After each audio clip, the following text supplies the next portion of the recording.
Welcome to All the Things with Sarah Jean. This podcast is for you if you're ready to start living the life your soul came here to live, awaken your truth, inner power, unlimited potential, and magic, claim your desires, and intentionally manifest your dream life. The wisdom, tools, perspectives, and inner work I bring forth here are the exact ones that I use to go from being a chronically anxious, mood-swingy, reactive, unfulfilled, validation-seeking person who was numbing her life through binge and emotional eating, Netflix, and social media, and was staying small, living based on other people's terms, to a woman who owns, claims, and feels my worth, enoughness, and inner power.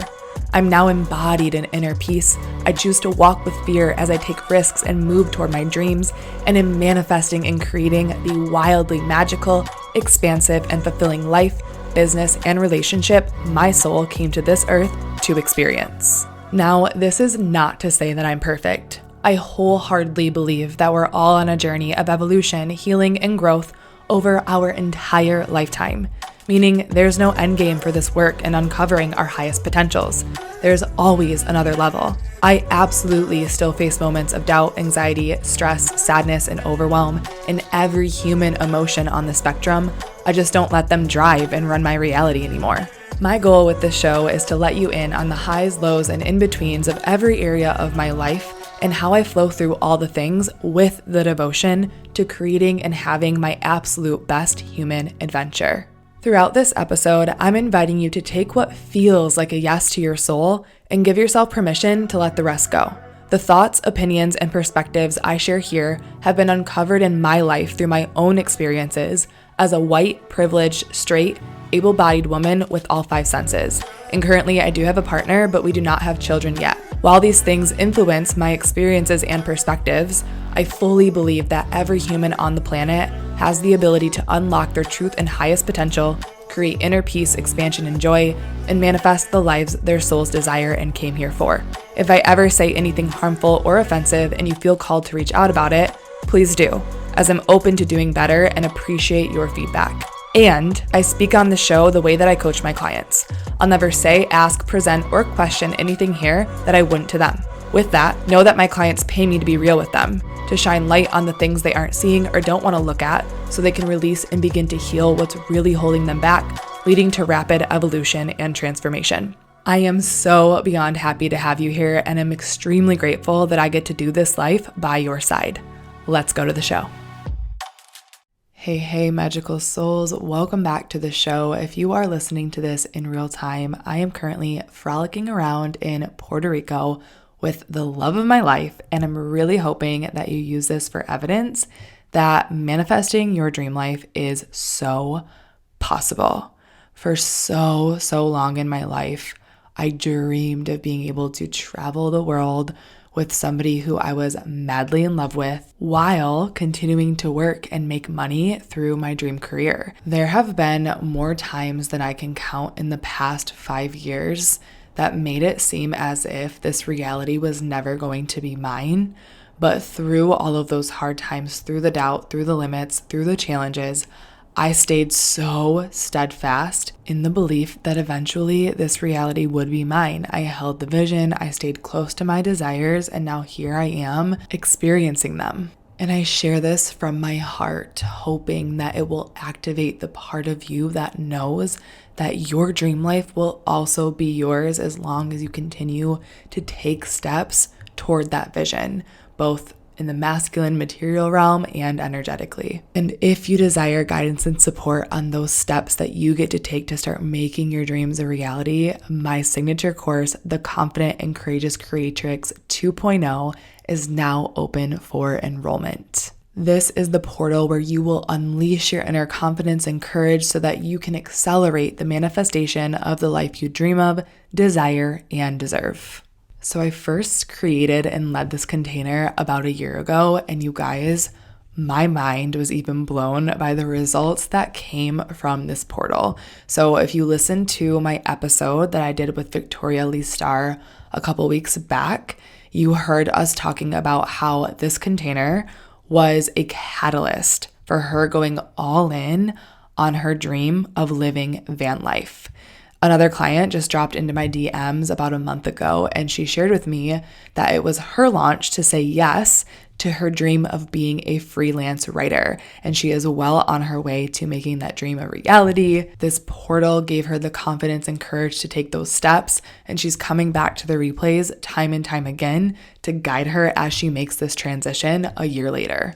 And these are just two of the stories. Women made big, bold, courageous moves in last year's portal, and I have no doubt that this year's container will hold that same energy. And this is not just for women. All women did join last year, but it's for all folks who resonate with the vibration of this portal, who are ready to say yes to taking aligned action steps, again, both in the material realm and emotionally, energetically, and with mindset, to make your dream life a reality. And I want to mention that even though I shared stories of women who desired to become entrepreneurs, there were definitely a lot of people in last year's portal who their goal, their vision wasn't necessarily to start their own business, and they still got so much out of it. And I know that you will as well. And this is 2.0 for a reason, because the program is completely upgraded. Yes, there will definitely be a bit of overlap from last year, but I have had so many new modules download since then, and I cannot wait to witness the transformation that's going to come from this one. So to give you a sneak peek of a couple of things that we're going to go through in the modules, we're going to be going deep into walking with fear. We're going to go into the magic and messy action and healing your relationship to your inner perfectionist, surrendering the need for instant gratification, crushing comparison, slaying in social settings, getting comfortable with being uncomfortable, and so much more.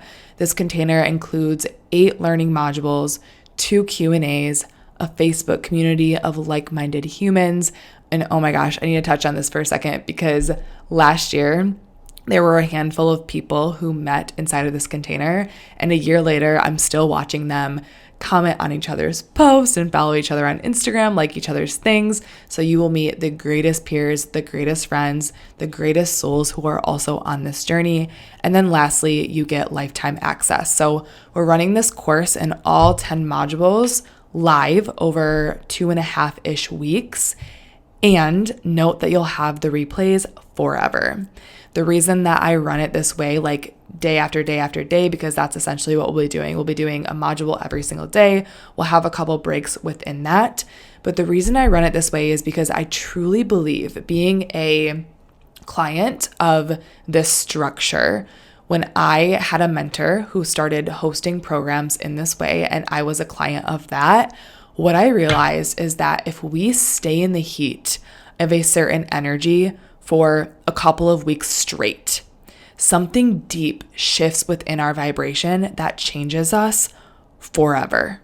I feel like when there's too much gap in between what we're stepping up into and leaning into, it's so easy to revert back to old patterns and old habits and old ways of thinking. So what I've realized through teaching courses this way over the last year is that being in the heat and showing up every single day and really immersing yourself in this new way of thinking and being is so transformative.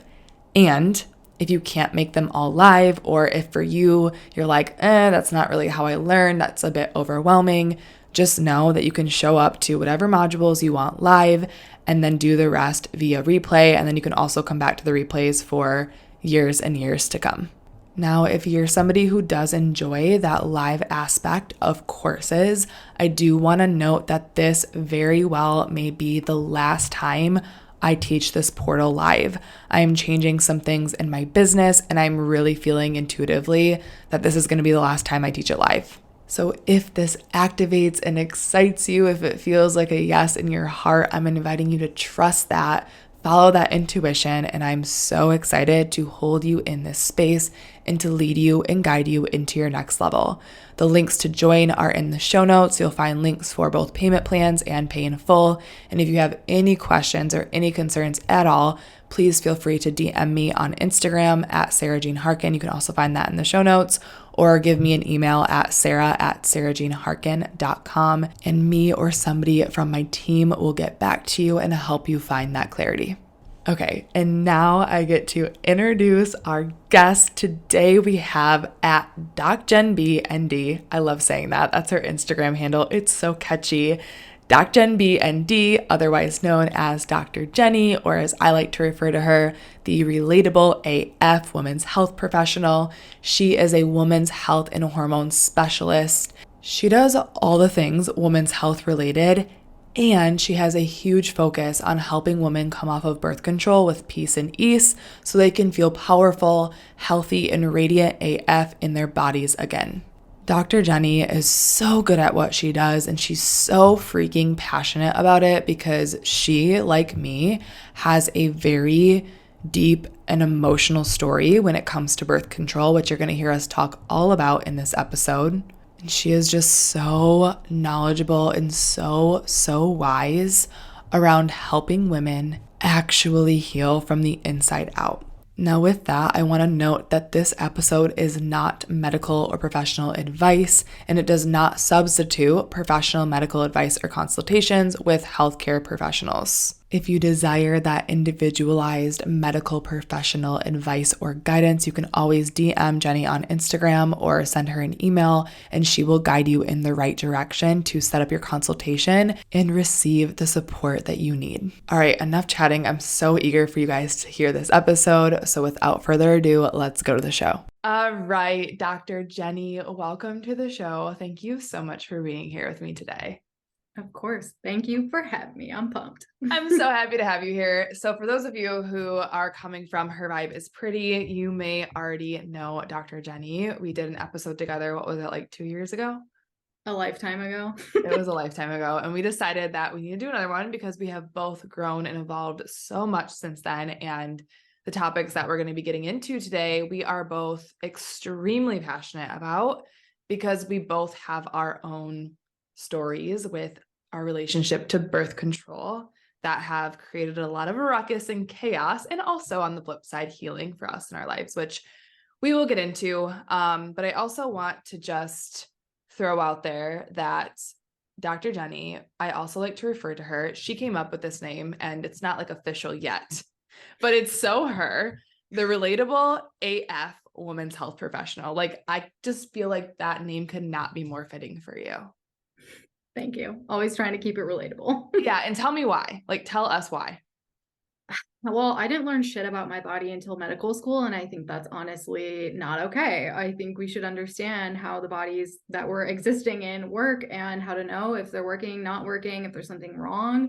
And I have just found that there are so many other women that are struggling with similar things, and they just don't talk about it. Like, nobody talks about it. Yeah. So it's just time to get fucking real. Like, the way I see it is like you either have a uterus or you have life because of a uterus. So like, why the fuck don't we know how they work? Hell yes to all of that. And I feel like it's just so beautiful because something else that came up when I asked you that question was, I feel like a lot of health professionals that I've encountered, at least in Western medicine, are not relatable. And therefore that makes them intimidating and scary. And I'm sure that this will come up later on the episode, but I remember when I was going through my journey of hormone imbalance and having issues post-birth control, I was afraid to speak up for myself in the doctor's office because I felt so intimidated. And obviously that had something to do with me too, right? But it's just like that professional and the non-relatable vibe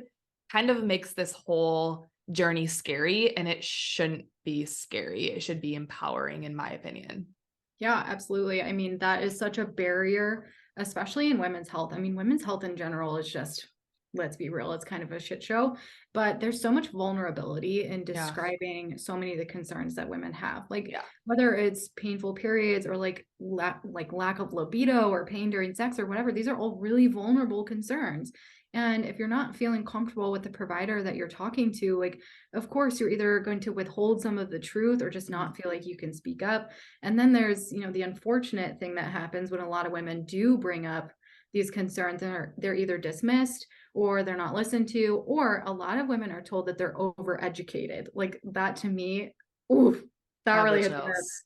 Like so many women are trying to speak up for themselves and advocate for themselves. And I have heard on multiple occasions, women being told that they're overeducated.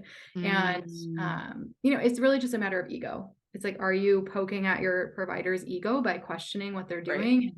Right. I don't think that should really reflect in the kind of care that you receive. If you ask questions, you should be able to ask questions. Totally.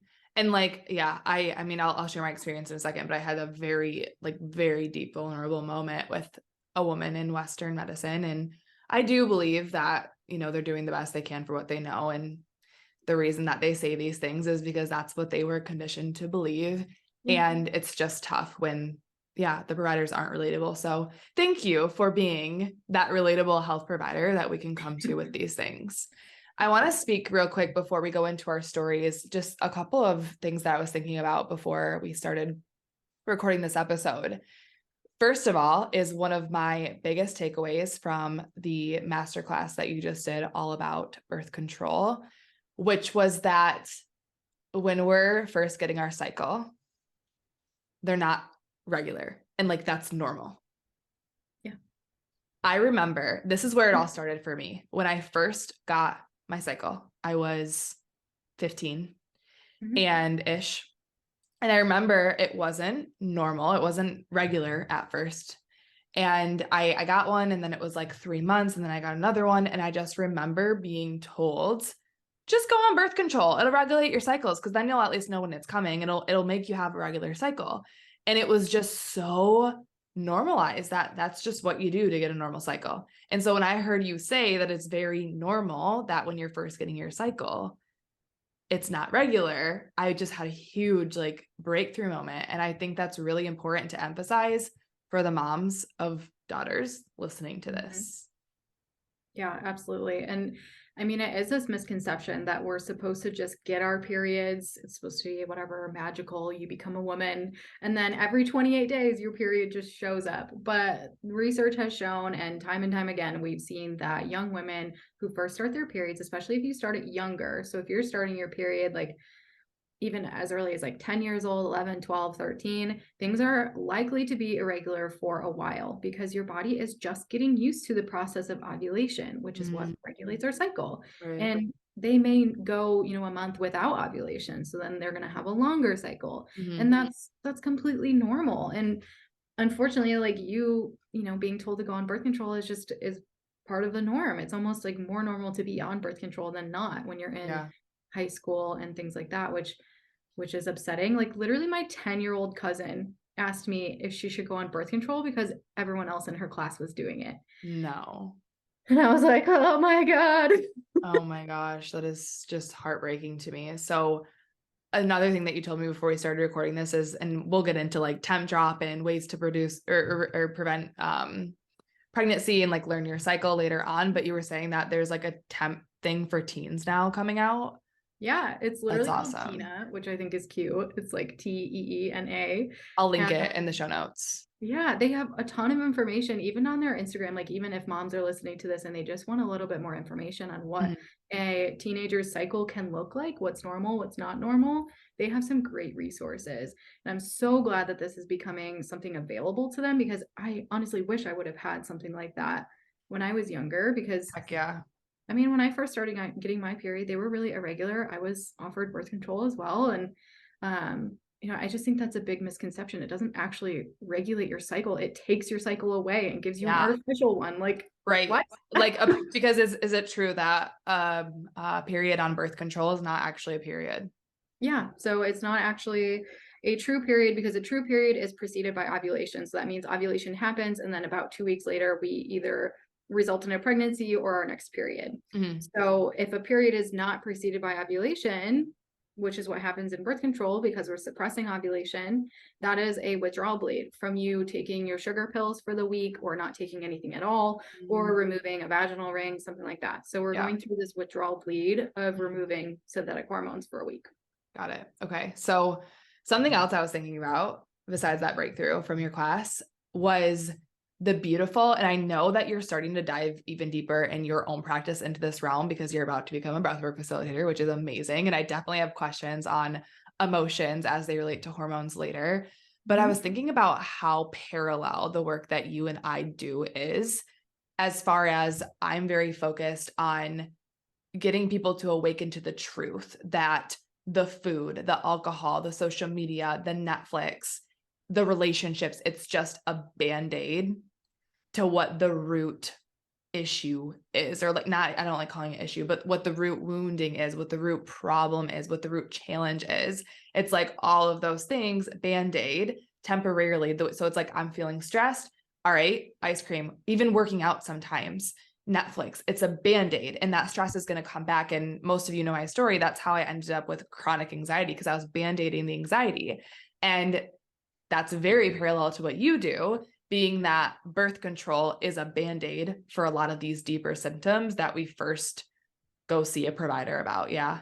Yeah, 100%. I say that putting birth control on a hormonal issue is like putting a band-aid on a bullet wound. Like, it might temporarily Yep. fix the issue, get rid Yeah. of the symptoms, but the second you take that away, like, Yep. the issue is still at hand. Yeah. So yeah, we're not really getting to the reason why you have irregular cycles or heavy bleeding or debilitating pain, but put birth control on top of it, your symptoms will go away, which for a lot of people is a nice benefit. Mhm. But you can't stay on birth control forever. It's just not a long-term solution. Yeah. I've seen women in my practice from 15 to 55 who are on Yeah. birth control, and I'm just like decades worth of birth control. And I'm just like, what are you like without it? Yeah. Well, I'm curious, what are the risks with being on birth control long-term? I don't think that there's enough research delegated to this, which I have my own reasons why I think that research isn't happening. But when you take away this, main event of a menstrual cycle, aka ovulation, we just have all of these downstream impacts on all of the other systems in the body that rely on female hormones and the fluctuation of them. So, long-term concerns can be like nutrient deficiencies are really common on oral birth control, disruption of the gut microbiome and how we digest and absorb our food. Yep. Me. What'd you say? Me. I'll Yeah. share that in my story, but that totally happened to me. We can have, impacts on the thyroid and the adrenal glands, because the ovaries, the adrenals, and the thyroid are kind of this big powerhouse in terms of regulating out our energy, our mood, our metabolism, you name it.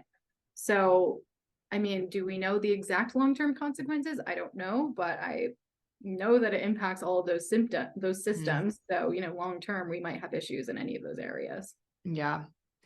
I'm curious about, I think I read something before around cancer and breast cancer chance going up with long-term birth control. Is that true? Are there studies done on that? Yeah. With breast cancer specifically, there has been, I believe there is a protective mechanism of birth control in certain types of ovarian or endometrial cancer, but it's a very specific type, whereas our risk for other types of cancers does go up. Got it. Okay. So this is a good transition into my story, because of what you were just saying about how birth control is a band-aid. And then once you come off of it, the issues are still there. So I do believe, like, thinking back to, I think I went on it when I was like 16, and there were multiple reasons. First and foremost, it was just so normalized, and it's like, oh, it'll make your period regular. It definitely was. I was sexually active starting when I was 16. So of course there was a legit element of preventing pregnancy. Yeah. But then there was the acne that I had struggled with my entire life. And so it was like, oh, well, birth control will clear your acne, it'll prevent pregnancy, and it'll make your period regular. So I go on it, and I was on birth control until I was 22. And at this time, this is when I discovered holistic health, integrative nutrition, functional medicine, and I started actually learning for the first time about my body, which is just wild because I was 22. And I know that there are people who are still in their 20s, 30s, 40s, 50s, 60s, 70s, 80s, 90s who still don't know about their body. So I will say I'm very grateful that I learned it when I was 22. And also on the flip side, it blows my mind that we don't actually learn about our bodies in high school or in middle school even. Right. So I go on birth control. I come off of it when I was 22 because I started learning about all of the risks of being on it. And I started learning about how it's truly a band-aid. And I just started getting into, again, it's like integrative nutrition, holistic health. I started learning about all of the different ways that drugs in general, because I was on birth control. I was also on a pill for acne, like I had been for the prior, 10 years. And I started learning about how all of that could be damaging my body now and also in the long run. So unfortunately, I didn't know enough at the time. Unfortunately, I didn't have your beautiful breakup with birth control course. I wish I would have. But basically, I started learning about all this and I was like, F this, I need to get off of these pills right now. So I quit cold turkey and didn't do anything else for my body. I just, pretty much threw them away, stopped taking them. And then in comes post-birth control syndrome. So I lost my period. I didn't get a period for, I believe it ended up being 2 years. My period was gone. And so I go to the OBGYN. I went to multiple. I went to first my family doctor and she ran all of my blood work. And I'm actually going to ask you about this. So she runs my blood work for hormones. I'm missing my period. And also I'm really broken out in acne again, of course, because not only was the birth control a Band-Aid, but so was the acne medications. Mm-hmm. So because they're Band-Aids, I go off of them and boom, the acne comes on full force, actually worse than ever.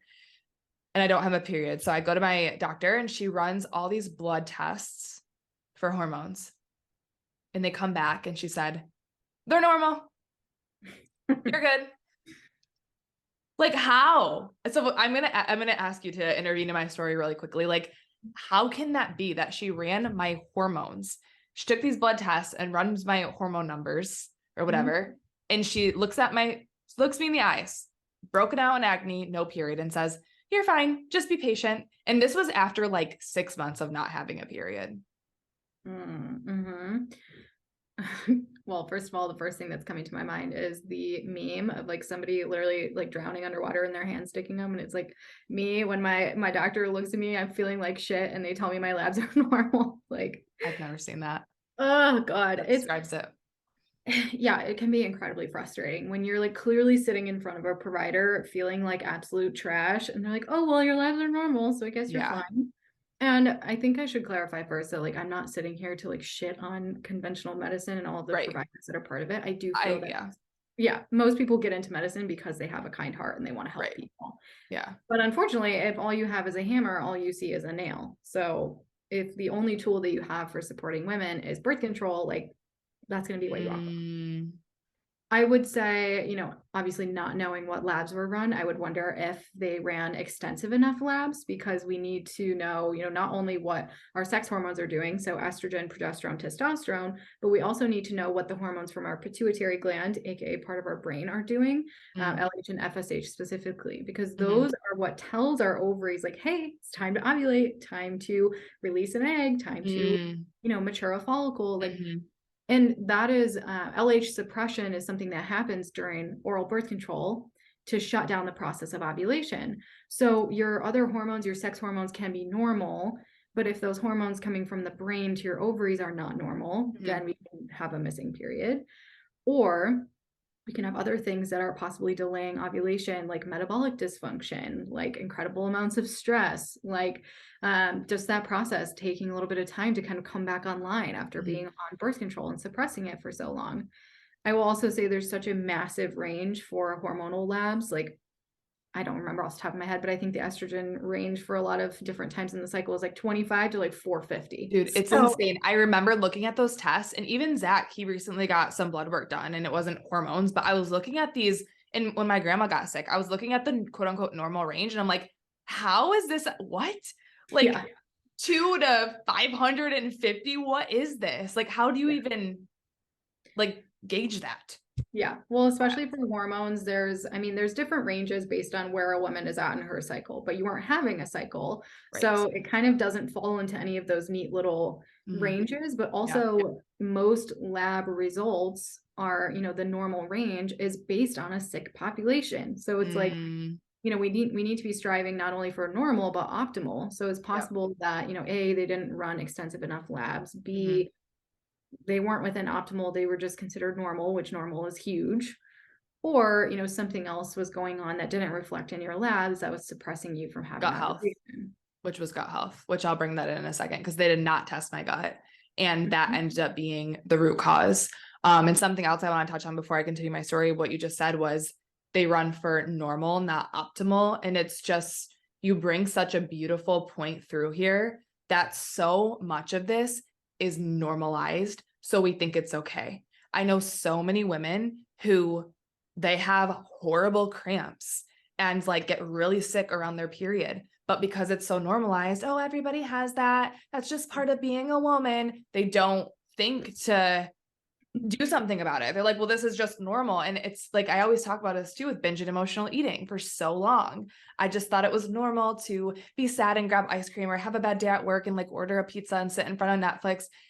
It's normalized, but it's not normal. Like we can be going, we have a right to thrive in this lifetime and to live an optimal and like amazing life, but we just aren't awakened to that yet. But thankfully, like we're here helping the population awaken to the thriving that's available to us, especially as women. Yeah, I mean, absolutely. There's a difference between something being common and it actually being normal. And then there's also a difference between being normal and being optimal, which I don't know about you, but I only have, one life on this earth in this body. So I want it to be optimal as much as I possibly can. 100%. And so, going back to my story, I go to this first doctor and she looks at me. Oh, actually, before I continue, so this is my advice to listeners, and Jenny, let me know if you agree or if you have anything else to add to this. If you are sitting in a doctor's office and they're looking you in the face saying like, your labs are normal, like you're good, and deep down you feel like something's wrong, listen to your intuition because you are correct. Like just because there's a doctor sitting in front of you who has all these fancy degrees doesn't mean that they know your body better than you do. If you intuitively feel like there's something's wrong, follow that gut feeling. Yeah.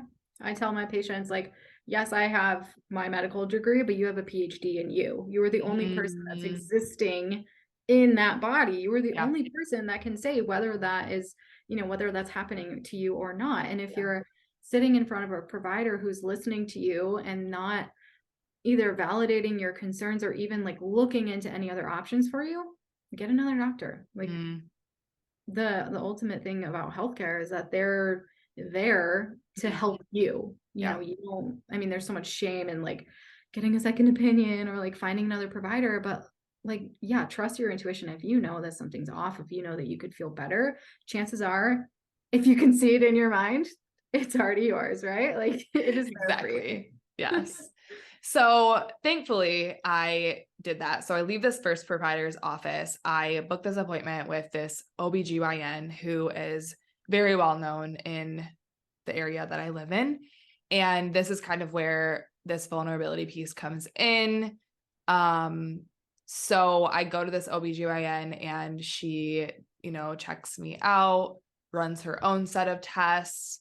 And I'll never forget, she told me, first of all, there are three things that just upset me. And also looking back, I'm so glad that they happened because it's David Elliott. He says, you want creativity, you want to make a difference, take what you're mad about, add some love and go do something about it. So the first thing that she said was that year period. At this time, it was probably about a year. So what's it called? Amenorrhea, when you're not having a period. Yeah. And so I think the stats say, she told me the stats and I can't remember exactly what they were, but she's like, if you don't get your period back, most women who don't get their period back after birth control within the next 9 months are not getting it back. She said that with such, I can't remember if she said 9 months or 12 or whatever, but I was past the mark. Yeah. So she said majority of the time, if you didn't get it back, you're not getting it back. The next thing she said was, if you want a period, go back on birth control. And then this, word for word, she's like, I suggest you go back on birth control. And at this point, I had already started kind of fending for myself after that first appointment with my family doctor. I started doing research. I started looking, of course, I was already really open to functional medicine, holistic medicine, alternative medicine. And so I started to do research around hormones. And so I knew enough to challenge that. So I said to her, you guys, also trigger warning, I am going to talk a little bit about fertility. So if this is a very vulnerable subject for you, permission to pause this or skip through this next part. So I said to her, and at this point I was, what was I, like 21, 22? I think I was 22 at this point, 22, 23. And so I said, listen, I don't want to have children right now. Like, this is not my phase of life to have children. Mhm. However, I know that one day I would love to have the honor and the privilege of having my own children and like growing a baby and giving birth and getting pregnant. And so what happens if I take your advice and I go back on birth control? 10 years down the road, I'm going to come off of birth control again, and I'm still not going to have my period. And the problem that is within my body right now that's blocking my period, that's blocking me from ovulating, which I know I've heard, like somebody's told me before, you can actually be ovulating if you're not having a period. Is that true? Yes. Okay. You say yes with a little hand gesture. I would say it's less common, but it is possible. Okay. So like I had that awareness, and I just felt like something I don't want. Basically, my thing was, and I said this to her, I don't want to have to deal with this 10 years down the road when I'm ready to have a baby. Like, I'm ready to start trying, I'm ready to get pregnant, but all of a sudden I can't, or like I struggle to, because I didn't take care of the actual root cause of the issue while it was present. And she looked at me and she said, that's a bridge that we're going to have to cross when you get there. Like, you might not be able to have your own kids, and that's something that you might just have to face at that point in time. And I was devastated. Like, my mom, she'll never forget this day there, because I left that office and I called her and I was bawling my eyes out. I was like, I might not be able to have my own kids. And I know I'm getting emotional right now. I just feel just so sad for all the women who are told that, and they're just like not empowered around their bodies. And so I left that office and I was like, fuck this. Like, I got to keep going. Like, I just knew I could figure this out. I wasn't going back on birth control. I'd already made that decision. I'm like, I got to keep going. So for a while, I kept trying on my own. I was working with like a couple of Elisa Vidi's suggestions and starting to look a little bit into like all these different doctors. And basically it came to, I tried on my own to figure this out and to correct my hormones, to clear my face and get my period back for probably about a year. And looking back, I wish that I would have just gotten help right then and there from a functional medicine specialist or like an ND.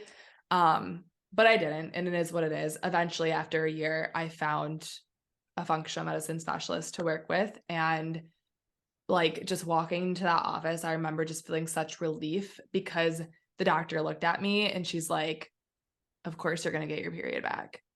Like, you're good. It doesn't matter that it's been gone for 2 years. Like, we got you. And so the first thing that they did was run extensive gut health tests. So she's like, we need to figure out what's going on with your gut, because your gut and your endocrine system, which creates your hormones, they work hand in hand. And if your gut's off, then so are your hormones. And now when she said that, I was like, this is interesting, because let's back up to when I told you guys that I had ditched birth control and the drug that I was on for acne. One of the reasons I did that is because I was reading how, and Jenny, let me know if you agree with this, like birth control and medication and drugs can be damaging to gut health.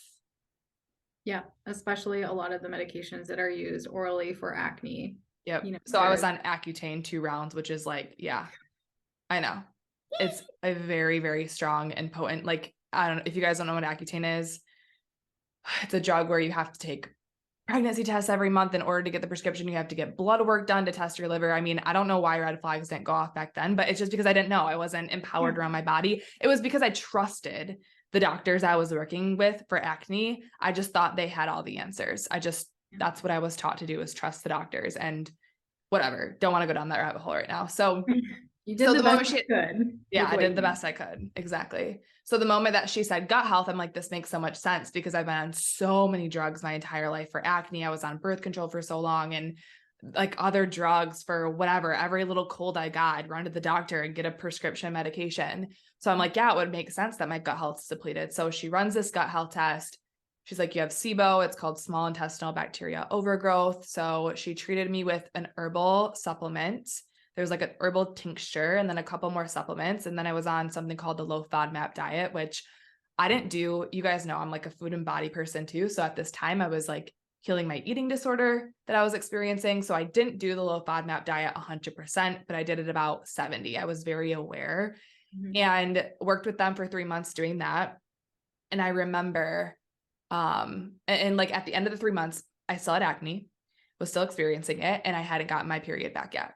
And they had this program that you could work with them for another 12 months. And I was thinking about it, and God, I just love this doctor so much. She's like, you don't need the 12-month program. Like, this is just so amazing of her. And it shows how genuine she is, because it could have been an easy sale for her. I was ready to sign up for 12 more months and pay her a shit ton of money to keep working with her.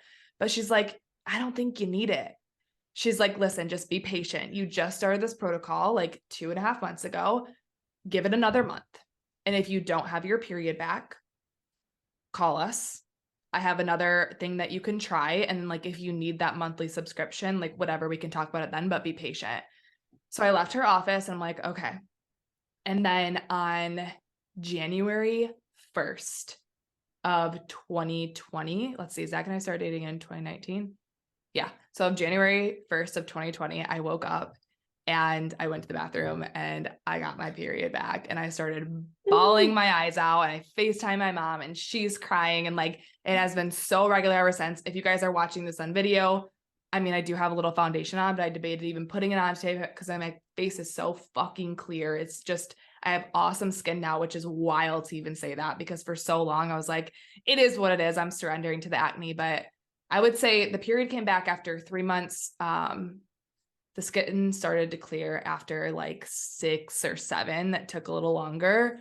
Mm-hmm. But the fact is, I have a period now. My cycles are so normal, like right on the dot. I have clear skin. And not only that, I feel so empowered in my body. So that's why I'm so passionate about this stuff.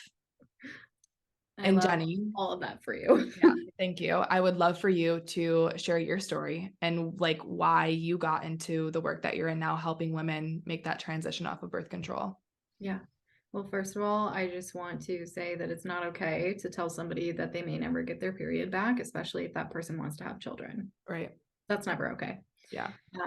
That reminds me, I just had a one-on-one client the other day who hasn't had a period in 11 months. She saw her primary care, her OB, and they told her to go back on birth control, which, how the fuck does it make sense to go back on birth control that takes away your natural cycle to get your period back? Like, if you think about it logically, it just doesn't make any sense. Okay, I have a question for you, and it's kind of a controversial question, but I'm gonna ask it because Jenny's feeling fiery today. You guys know my word of the year is unapologetic, like not holding anything back.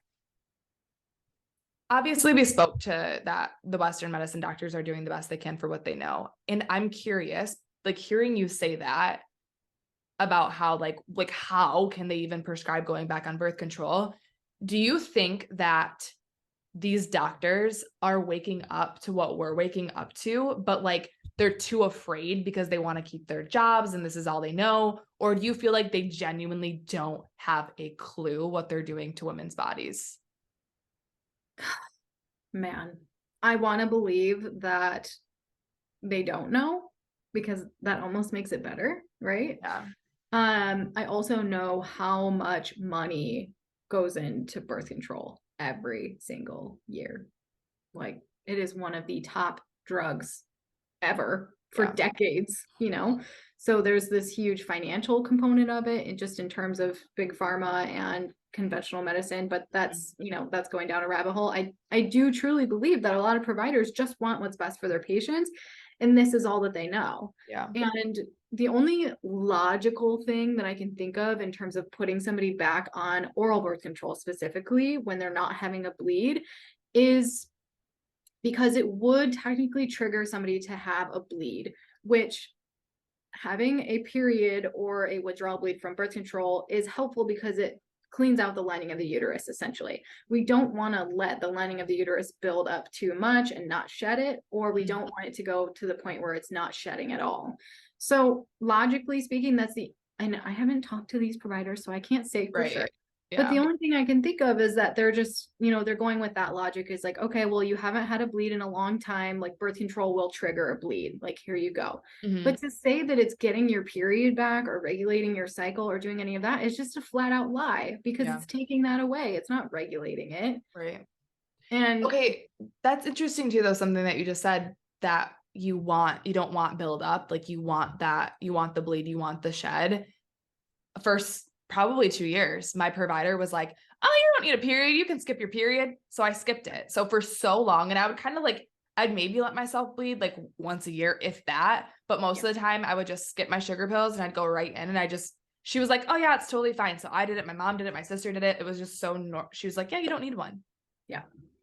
It's different when, well, first of all, I have many qualms with that. But second of all, it is a little bit different if you're on some form of birth control, because that's automatically thinning out the lining of the uterus. It's not naturally building up like it normally does during an ovulatory cycle. So we don't have that risk happening of like endometrial hyperplasia, basically. So the inner lining of the uterus building up too heavy, and then causing potential issues. Because essentially the thing we worry about with that is that if the lining of the endometrium or the lining of the uterus becomes too thick, those cells can potentially turn into something we don't want, essentially like a precancerous or cancerous cell. So that would be, at least to my knowledge, the only reason, like the only valid reason as to why to put somebody back on birth control after being, after not having a period. But if you are on birth control, the lining of your uterus is already thinned out. So like, yeah, it might not matter if you're bleeding or not. But to me, I mean, take it for me, I went like 5 years without having, I had like 4 periods a year. I thought it was fucking great. But looking back, I'm like, oh my God, I just wish I would have like at least let myself bleed on birth control, like even just for a little bit of a benefit. Yeah. Well, like my thing to that too is, and obviously I'm awakened to it now, I wasn't then, but like whatever you believe in, God, source, higher power, whoever you believe the creator is behind the creation of humans in our bodies, like women have a period for a reason. We have a cycle for a reason. Why would we want to stop that? Like, that's just a little bit concerning to me. Yeah. Yep. Okay. Tell us your story. Like, how did you even get into this? Like, why are you so passionate about this? Oh, goodness. Well, let's see. I got my period when I was around 12 and things were really irregular, normal, which I didn't know was normal at the time, but very irregular, very unpredictable, pretty what I would consider heavy, definitely had some pain. So I believe I was around 14 when my OB, first suggested that I go on birth control. And for some reason, even though I wasn't really great at advocating for myself when I was 14, because I didn't know what I was doing, but for some reason, it didn't feel right to me. I was like, no, I don't think I want to do that. I wasn't having sex at the time. I, wasn't concerned about contraceptive purposes, which total caveat, but birth control is an incredible contraceptive. It's great at its job. That was its only intended job. But now we've used it for so many other issues. It's like this magical cure-all for all women's health concerns. I don't get down with that. Yeah. Anyways, I saw my twin sister, which if she's listening to this, sorry, but she went on birth control and she was crazy. Like she went nuts. Yeah. And I was like, I don't want that. Like, so I denied birth control when I was 14 and, kept going back for like my yearly exams. And every time I'd go back to like, well, are you sure? Like your period's still irregular, like you're still having pain. But when I was 14, I just ended up getting prescribed naproxen, which is just a prescription grade pain med that I would take a couple days out of the month, for cramps and call it a day. By the time I was 18, I was, sexually active. I kind of was on and off for like a couple years prior to that, but I didn't go on birth control. Total other story there. But I was going away to college. And they're like, you really should be on birth control. Like, because, you're just going to go slut around, I guess, in college. Like, you should be on birth control. So I was like, okay. At the time, I still was having, pretty heavy, painful periods. I was having like a little bit of mood swings, but like not a ton of PMS. But I just went on it. When I tell you that literally within 2 months of me going on birth control, my boobs got bigger than I have ever imagined my boobs to be. And that should have been my first red flag. Yeah. Like they got scary big, like so big that my, like 2 of my ex-boyfriends slid into my DMs and were like, hey girl, what's up? Like, fuck you, you're trash. Right. But they got huge. Moral of the story. I gained a bunch of weight. And at the time I was just like, well, it's my first year in college. Like this is just normal. Right. So I went from, 18 to about 23 years old on oral birth control. So during that time, I might have even gone to 24. whatever. There was about 6 years where I literally had a headache every single day. I gained probably close to 30 pounds. I had new mood concerns, including suicidal ideations, which I had never had in my life before. And I will add that happens to about 1/3 of women on oral birth control, which I think is a tragedy. Yeah. And many of them end up getting put on antidepressants or anti-anxiety meds after going on birth control. Okay, real quick, I'm gonna butt in for a second because something you said, headaches, same. I'm just now remembering this, and it's wild. Also, the point you're making right now, which is they put you on birth control, you get all these symptoms, and then they stack more medications on top of it. Like, what the fuck? So it was like, okay, got a lot of headaches. All right, here's another pill. Acne came back, here's another pill. So now it's birth control, it's headache medication. It's just insane. Yeah. It's like I just see it as a moneymaker for big pharma. Like that's what I truly see it as. I mean, we can't argue with that too much, but yeah, I mean, if you just think about the millions, if not billions of dollars that are spent every year on birth control, it's insane. Like, why would they want, if it ain't broke, don't fix it. Like, not enough women are like complaining about it or being heard when they're complaining about it. So, but we're rising. Okay, keep going. Exactly. So gained weight, boobs got big, headaches. Yeah, my boobs. All the things.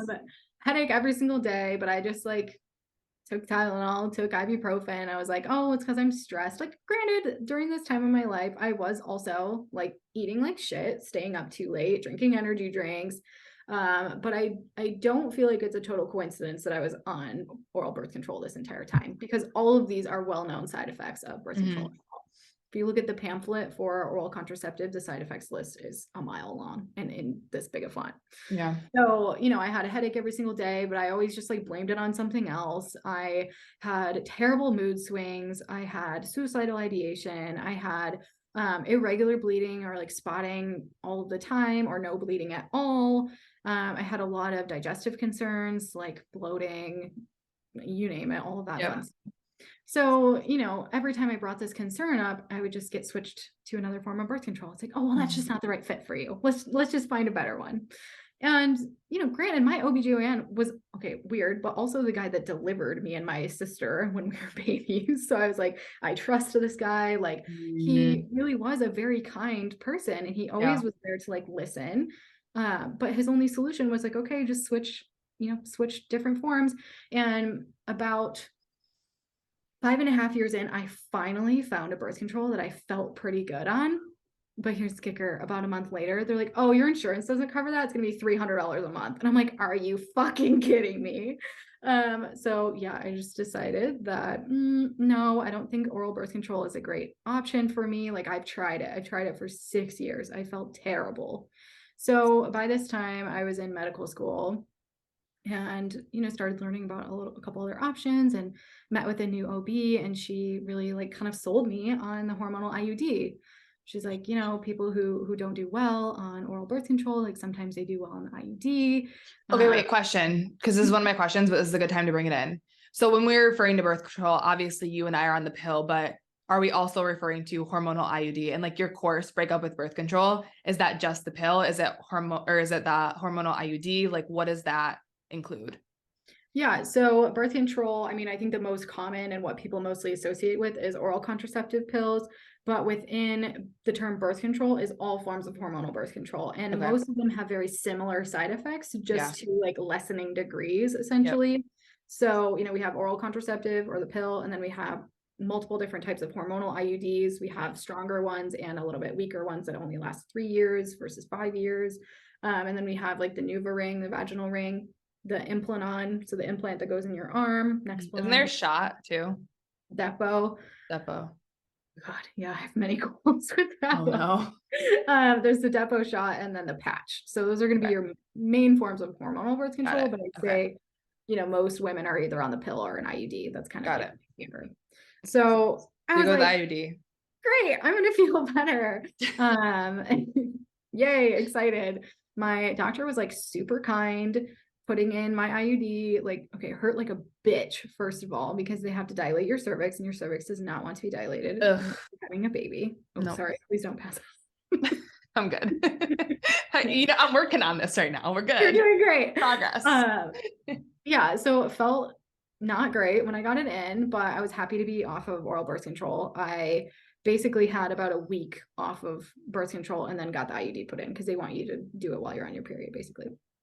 So transition to the IUD was like very hopeful. And then all of a sudden started getting new symptoms that I'd never had before, including raging acne. I'd never had acne in my life. Like I always prided myself on being a person with very clear skin. Mm. And all of a sudden I had a face full of Wow, that's acne. wild. I'll go into it in a second, but yeah, I started getting acne. My hair started falling out on my head. I started growing hair on my face, like, Oh my and God. my belly and places that you're not supposed to get it. I meant to mention my sex drive was total trash when I was on birth control, but it was even worse when I was on the IUD. And just all of these complications that I had on oral birth control were still there, but then I had new symptoms like hair loss, hair growth, even more weight gain, acne, all of this new fun stuff.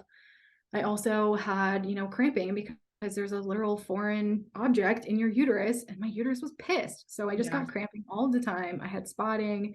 And I just kept getting told like, oh, it'll go away. That'll get better. Long story short, I was on, the IUD for about a year. Also during that time, found out that I had SIBO. Similar to you. Couldn't eat anything without feeling bloated or disgusting. So I went through a whole like protocol with that and felt a lot better digestive wise. But now I know that it was more so a byproduct of coming off of the pill. So, I thought that this was all due to the IUD. Looking back, I now see it as like I was going through post-birth control syndrome and also added in an IUD. So it's just a shitstorm. Yeah. So after a year, I finally was like, I can't deal with this anymore. I feel terrible. Like all of these things. And, my current fiance, then boyfriend, was just like, I want you to feel better. So like, if that means that, I know he's such a gem. He's like, if that means that you need to come off of birth control, like we can, we'll do other things to prevent pregnancy because there are other things, right? Yeah. There are other things. Let's say that a little bit louder. There are other ways to prevent pregnancy. Oh yeah, I just want to like put that on a billboard. Right. Oh my God, that would be the best billboard. My sister-in-law sells billboards. Let's talk about this. Let's do it. Let's do it. So yeah, like that whole year that I was on the IUD was just so rough. Like I've honestly never felt worse in my entire life. And I went to my provider, 6 months in, we checked in, and I told her all these symptoms. She's like, oh, it'll get better. A year in, I scheduled an appointment. And I was just like, I feel like trash. At this time, I'd had some labs run because I was in medical school. I had access to labs. My testosterone was high. My other hormones were, kind of off. And then there was a lot of other abnormalities on my labs. She took one look at them and she's like, who ordered these labs for you? And I was like, well, I'm in school right now. So, my doctor at school ordered them. And she saw that it was ordered by a chiropractor. And she's like, they're not real doctors. I don't trust these labs. First of all. Oh my God. That was my first tip. And this woman, mind you, had been so nice to me when I wanted to get the IUD in. And then the second I started questioning, why do I feel this way? Why is all of this happening to me? She flipped a switch. Granted, she could have been having a really bad day, but or her baby goddess is triggered. Well, yeah, probably. Her inner child is triggered because she feels like, oh no, I'm doing something wrong. I'm doing something bad. I'm being questioned.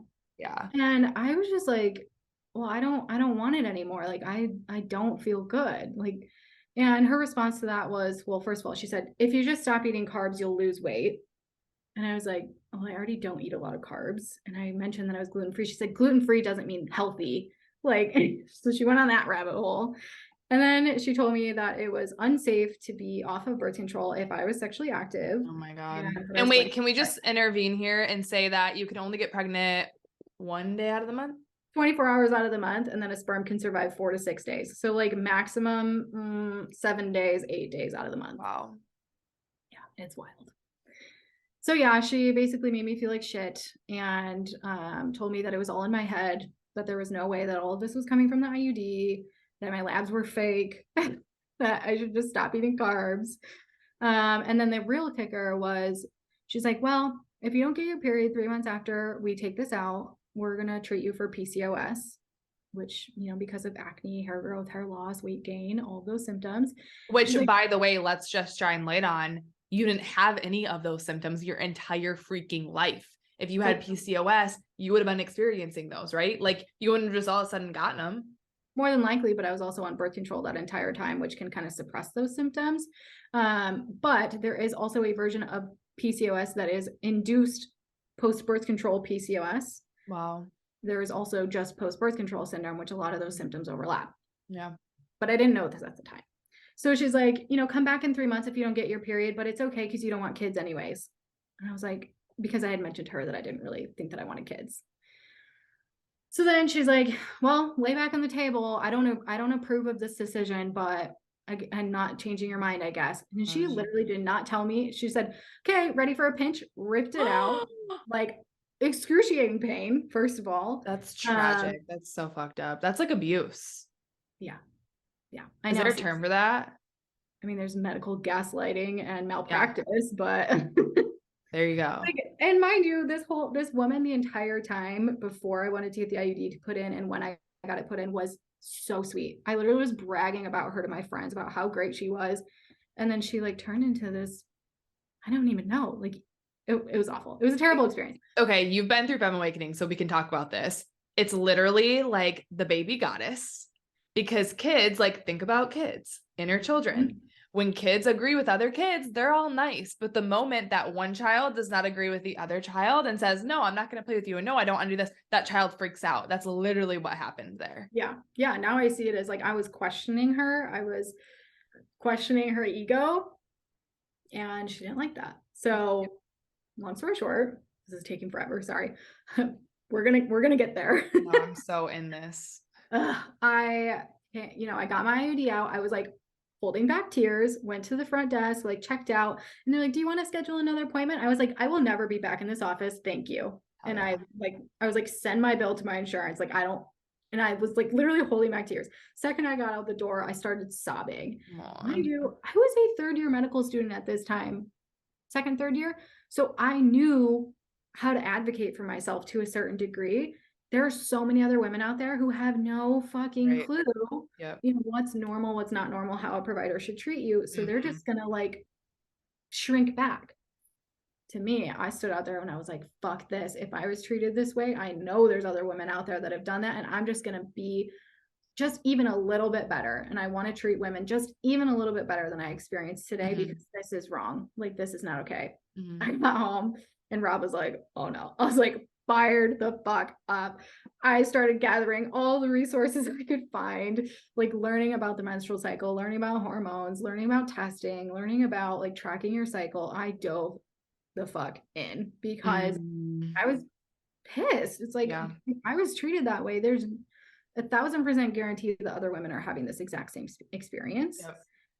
And was it all sunshine and rainbows when I got my IUD out? No, but I immediately felt better to a certain degree. And I'd say within like 6 months, I pretty much felt like myself again, which I hadn't felt like since I was about 17 before birth control. And it was just absolutely wild. And it literally like fires me up just even thinking about it. I'm like, oh my God. Like, if I can have this experience, how many other women are having the same experience? How many other women are feeling like absolute trash and being told that, like, no, birth control is your only option? Not. Or like the word that comes to me is feeling disempowered when it comes to our bodies. It's like, okay, let's just keep going with the controversial shit. So you mentioned something to me before we started recording. Something along the lines of the idea that birth control is a way to control women. And go off with that idea that's coming through you.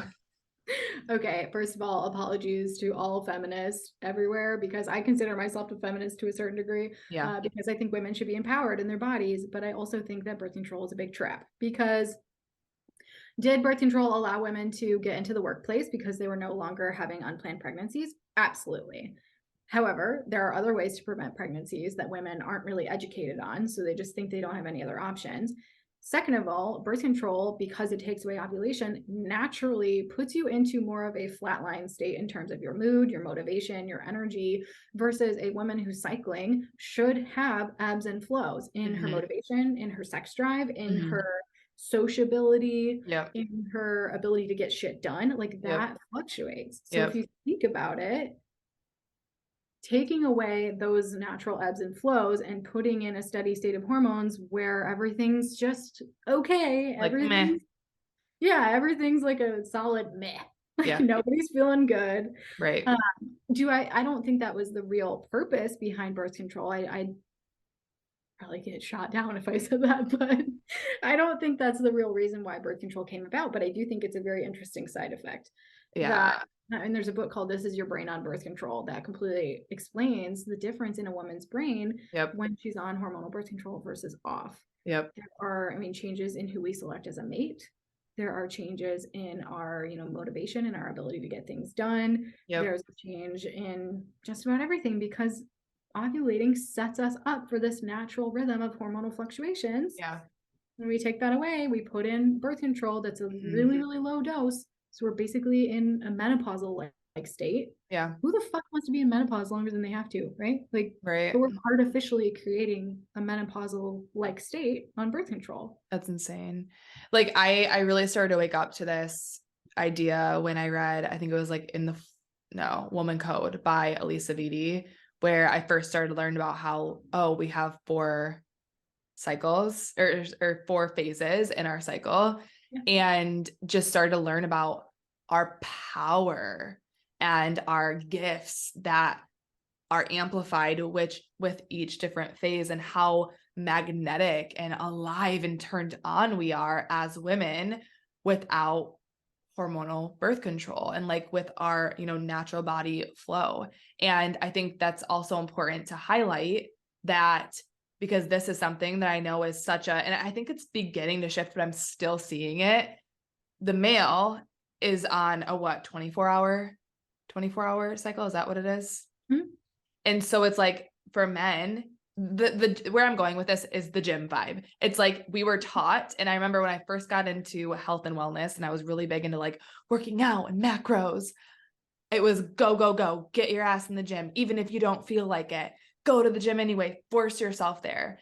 You should always have motivation. And that idea that you should always feel motivated, you should always feel alive and inspired, and you should always have a high sex drive also leads to a lot of shame and a lot of guilt and a lot of what's wrong with me. And then I started to learn about how we have these 4 phases in every cycle as a woman, and it ebbs and flows, and that's okay. And like when you're on your period, if you don't have that motivation, that drive, that desire to be social, it's okay. Like that's normal and it's natural. And it's just, I don't know, coming off of birth control, and obviously it was not the case for the first 2 years. I had very bad post-birth control syndrome.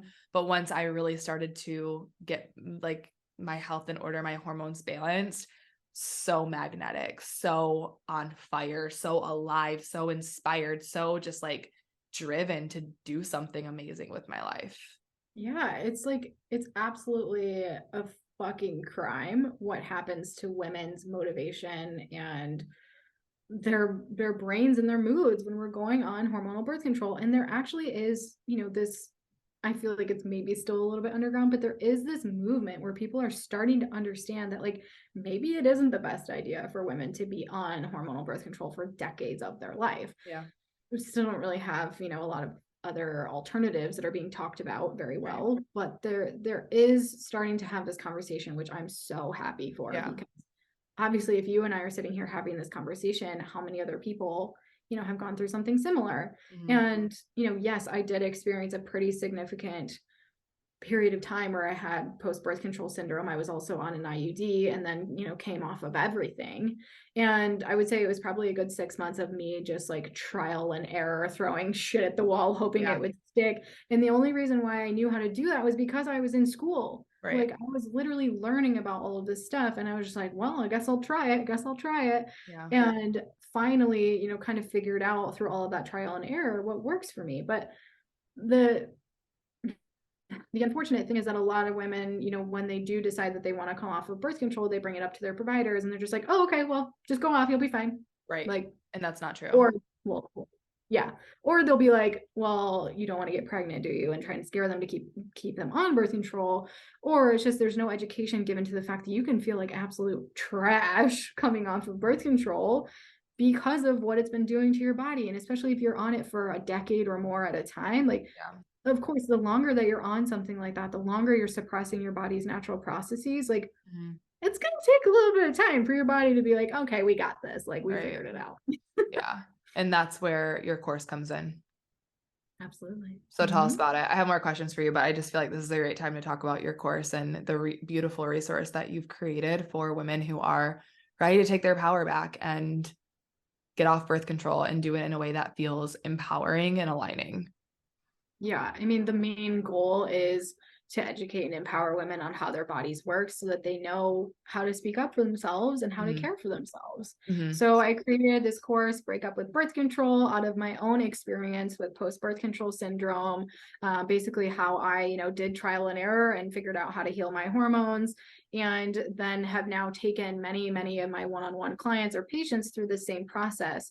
So I just started to see these same patterns in women who wanted to come off of birth control. Maybe they'd tried it before and they felt terrible because they didn't support themselves. So they went back on because they were scared of how they felt. Maybe they got an increase in acne, which first off is totally normal because testosterone shoots through the roof after we remove hormonal birth control. So that can really drive a lot of acne. So, all of these women that have either tried to come off of hormonal birth control and it didn't go well, or they've been thinking about it for a long time and are really scared to do so, or they just don't know that they have other options. Like, that is exactly who this course is for. So anyone like the pill and also IUD as well. Yep. Or any of the ones that we talked about, any form of hormonal birth control. Yep. Anything outside of the copper IUD or any non-hormonal forms of birth control. And because we can have a very similar experience with post-birth control syndrome with any type of hormonal birth control, they all operate on a very similar mechanism. It's just, oral birth control tends to get the worst rep of all of them.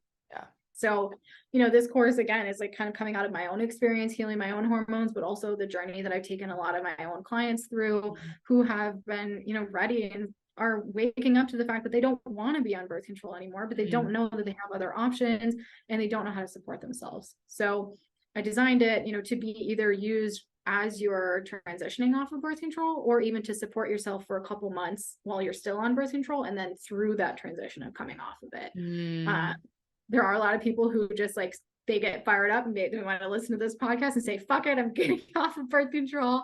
And they just they go cold turkey. You can still support yourself after that as well. There's still so many options, and this course can also, provide you with those resources. But it really is, designed to help you have the solid foundations of healthy hormones, a healthy cycle, and really just teach you what you're supposed to be experiencing through your cycle so you know what's going on at each phase and support yourself. I love that. So I'm curious, within the course, do you have a section on, because I'm so passionate about this, I have a lot of conversations with women around this topic, and there's this very valid fear of getting pregnant when they do not want to. So do you speak to other ways on how they can prevent pregnancy within the course without that hormonal birth control? Yes. Yep. So I go through one entire module is devoted to knowing what your cycle looks like. So what each of those phases look like, what to be tracking, what to be paying attention to, what's normal, what's not normal. And then I do a pretty deep dive into fertility awareness method, which is a completely non-hormonal form of pregnancy prevention. As well as, some information on different femtech devices that really support your ability to do fertility awareness and feel more confident, because I don't want to get pregnant either. That is a very valid fear. But once you start to understand that you truly are not fertile all month long, there's really just a very small window of time out of the grand scheme of a month that you could possibly get pregnant, that you can start to take things into your own hands. You can start to be really educated on what your body is doing, which phase of your cycle you're at, and when you need to either use additional barrier methods, other non-hormonal forms of birth control, or just abstain from ejaculatory intercourse. I just want to go ahead and support this way of doing things, because this is my experiences, you guys, but I've been doing the fertility awareness method for 3 years now. and actually a little over 3 years. And it still blows my mind how well it works. So I'm not using temp drop or anything. I've been thinking about it lately just because now I mean, Zach and I are engaged. We would like kids in the future. So now I'm just kind of like more so approaching that. Like, I would love to know when I am ovulating, just kind of in preparation for hopefully becoming pregnant in the future. But I will say, just full transparency, that I don't use the temp drop right now. I only use an app to check my cycle, and it just guesses when I'm in ovulation. Zach and I have not been very careful. There have been some accidents, and we're just kind of surrendered, like, whatever. If it happens, it happens. I'm not going to sit here and say, like, I'm just like a no for kids right now. It's just, it is what it is. But I haven't gotten pregnant. It's just like so, and it's just insane to me. And I think it's just, it feels so wild because of what we've been ingrained to believe.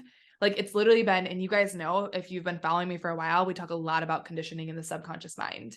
And so it's been literally ingrained in us to believe that it's so easy to get pregnant, and you can get pregnant the entire month and be so careful. And so to this day, 3 days later, or 3 years later, it still blows my mind that I'm doing the fertility awareness. I haven't even been using the temperature. I'm just following the app, and I'm good.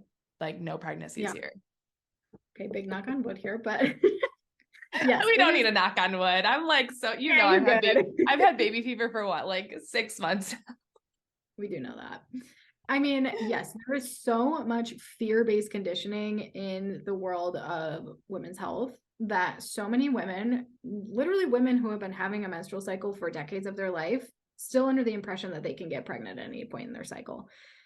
I have talked to women who are in menopause who had no idea that you could only get pregnant at a particular time of the month. I'm like, how did you go your whole life without knowing this? Literally just had a conversation with a woman, same thing, in her 40s. I told her that, and she was so upset. And I felt so deeply for her because she was like, dude, I can't remember how old she is, like 43. And she had no idea that we could only, like, the egg, because the egg drops. Okay, explain this to me. So the egg drops one day out of the month. But you said sperm can live for... Yeah. So, we go through our menstrual phase and we start our follicular phase where our brain and our ovaries are talking, they're maturing an egg, and then we get into ovulation phase, which is 24 to, some people say 48 hours, but I'd say that's a stretch. I would say 48 hours, maybe including the entire time that it takes to like release an egg and have it be ready. But we only have an egg that's ready to be implanted or fertilized for about 24 hours out of the entire month. So technically, a woman is only fertile for 24 hours. Mm-hmm. However, sperm can survive 4 to 6 days in the reproductive tract because it's just so cozy in there. They just love it. They're like, oh, they can hang out. So, which is bullshit, because then we have to like use protection for a longer period of time during the month because the sperm can survive. Okay. So to pick a fertile window, you really just need to know around what time you ovulate. I would suggest confirming it with something like a temperature reading, right. But there's a lot of women who don't, and they still are okay. Yeah. You usually ovulate within a very predictable short window of time if you're having a regular cycle. And from that, you can pick a fertile window, aka a period of time during your month for a maximum of like 8 days, where you're using an additional form of protection, such as a barrier method. There's things like a vaginal gel called Phexxi that prevents pregnancy. That's kind of popular right now. There's female and male condoms. There's diaphragms, cervical caps. There's the pull and pray withdrawal method. I typically wouldn't recommend that, but it is still an option. Oh, yeah, that's what we do. So no pregnancies here. Just saying. I mean, maybe your prayers are really strong. It's still an option. And if you know when you're ovulating or right around when you're ovulating, the chances of that still working are pretty high. But using fertility awareness with perfect use, so with tracking your symptoms, with using some sort of app that has an algorithm, there's about 96% success rate. Wow. And then if you throw in some sort of femtech like temp drop, which monitors your basal body temperature and actually confirms if you ovulate, Daisy, natural cycles, those are all different types of them. We'll link some of those in the show notes too. Yeah, it's like 96% plus. Oral birth control is like, with perfect use, 99% effective, but you can get 99% effective with fertility awareness. and not have to be on something that ruins your fucking life. Yeah. All right. So moral of the story is in breakup with birth control, you got them covered. Like you'll speak to that Absolutely. fear and guide them through it. Amazing. Yeah. Okay. I even have a little module on like how to talk to your partner about this, because I do understand that Ooh, that's a that's a real good fear. one. Yeah, it's Yeah. a real fear. And it's something that I had to talk to my partner about and Right. help a lot of patients with, because their male partners are also under this fear-based conditioning that like we can get pregnant all month long. They can get somebody pregnant all month long. We cannot get pregnant all month long. Yeah. I like So that. it's like, Yeah. well, maybe there should be a little bit of the shared responsibility in the pregnancy Right. prevention front, Yeah. but that's just me. Okay, Jenny, could you just walk us through the modules that they'll go through if they decide that they're ready to go off birth control and they would like to do it with your guidance? Walk us through what you have for them in this course. Yeah. So as of right now, and this is probably going to change, as I continue to learn more and as I continue to, add things, but currently it is 6 modules. The first module is all about how, your body works on birth control versus how it's supposed to work in a natural state. So it's your body on birth control. Love that. Module 2 is know your cycle. So basically going through in depth each of the phases of the menstrual cycle, what to expect physically and mentally, emotionally, what's normal, what's not normal, how you might feel after coming off of some form of hormonal birth control. Then we have modules 3 and 4, which are support your cycle and nourish your cycle. So we're going to be talking all through, supplements and other daily practices to support yourself off of birth control, but also as you transition off of it to prevent post-birth control syndrome. We're going to be talking through how to eat for your cycle. So different foods that are great for each phase of your cycle to support hormone production and just overall health. So we're going to be diving into that. Love it. We're going to be talking about how to move through your cycle, like what types of exercise are best for each point in your cycle. Yeah, because let's just let's say it again louder for the people in the back, that as women, we do not have to hit the gym hard and we probably shouldn't be all month long. I remember I was doing Orange Theory like 4 or 5 times a week. And if you guys don't know what Orange, it's like an intense hour-long workout. My face was never so broken out. It was because my hormones were everywhere. Girl, your stress hormones were probably off the fucking charts. Yeah.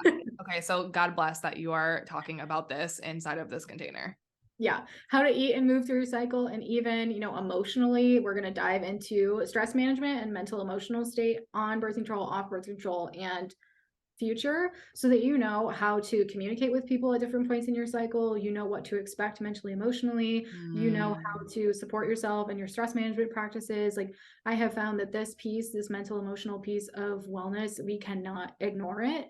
So especially going from a state where you're in, on birth control and everything's kind of like flatlined, subdued, and then you go to being off of it, you really need to know how to handle things, so that you can feel stable and happy and healthy and all of the things. Totally. And then the last module is just, life after birth control, basically what to expect. Yeah. This is the party. This is the celebration module. Absolutely. This is the celebration module, like what to expect, what to look forward to, how to communicate with a partner if you are going off of birth control and need support. There's going to be like soul work, journaling prompts along the way to really help you integrate everything that you learn. And there's the ability to ask questions along the way. And, there will always be new information added, because as I learn, I want to share more. Beautiful. Jenny, thank you so much for that. We will leave the link to the course in the show notes. So if you're ready to do this, if you're ready to make that transition off of birth control and take your freaking power back, you go, girl. We're here for it. And you can do so with Jenny by your side through the Breakup with Birth Control portal. So again, I will link that in the show notes, and I'll also link Jenny's Instagram. You guys, she slays on Instagram. She is my favorite human ever when it comes to creating reels. Like literally think relatable AF women's health professional. That is her. So go stalk her reels, DM her if you have any questions or concerns. If you want to talk about the course, if you want to see if it's the best fit for you, she's happy to chat with you all. And Jenny, I just thank you so much for having this conversation. I can't believe it's been 90 minutes. We could talk about this all day. I'm so grateful. I do talk about this all day. True. I could talk about this all day with you. I'm just so grateful that you gave us the time, energy, and space today to have these conversations that are so important and are absolutely changing the world one woman at a time. So thank you so much for being here. I love you. And thank you for doing what you do, because it is seriously life-changing. Thank you so much. And just to anybody out there that's listening and is either getting fired up or really frustrated or upset with this conversation, because this is what's happening to you, or it has happened to you. Like, we see you, we hear you, you are not alone. There are resources for you. You can feel like yourself again. Like, you can feel amazing. Oh yeah. Like, Ooh, that gave me the chills. Yes. All right. Thanks, Jenny. And I'll see you on the next time you come back, because you got to come back, girl. We've got so much more to dive into. Absolutely. Just tell me when. And that concludes today's show. Thank you so much for listening. And if you are listening before May 1st of 2023, be sure to leave a rating and a review to be entered into a giveaway for a grand prize of an entire whole ass course or portal with me, a very vibey journal, and also a piece of merch from my up-and-coming merchandise line. This giveaway is valued at over $1,300, so it's one that you don't want to miss out on. Again, leave a rating and a review below, whether you're listening on Apple Podcast or Spotify, or if you're listening somewhere else, I'll give you another way to enter into this giveaway. Just DM me. All right, I love you guys. Thank you so much for listening, and I'll see you next week.